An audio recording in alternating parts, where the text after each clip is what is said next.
choosing a framework for cross-platform desktop applications requires evaluating distinct architectural approaches. We will objectively compare Electron.js and Flet, two notable options. Electron builds desktop applications using standard web technologies, HTML, CSS, and JavaScript. This provides a familiar environment for web developers and access to a mature ecosystem. However, Electron applications typically result in larger bundle sizes and higher memory consumption due to embedding a full Chromium instance.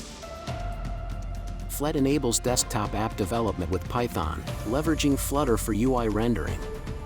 This combination often yields significantly smaller executables and more efficient resource utilization. Flet offers a streamlined path for Python developers aiming for native-like performance.